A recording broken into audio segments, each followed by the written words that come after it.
मानहियो जान से छोड़बो नहीं आसान से मरलो पछीन के ले अइबो भगवान से।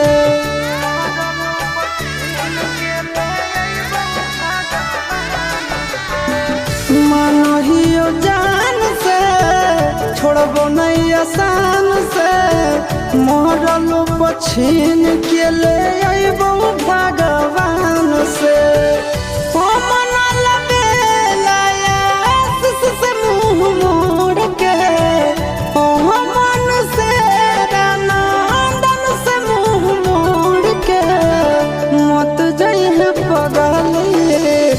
पगला के छोड़ के मत जाइए पगला के छोड़ के।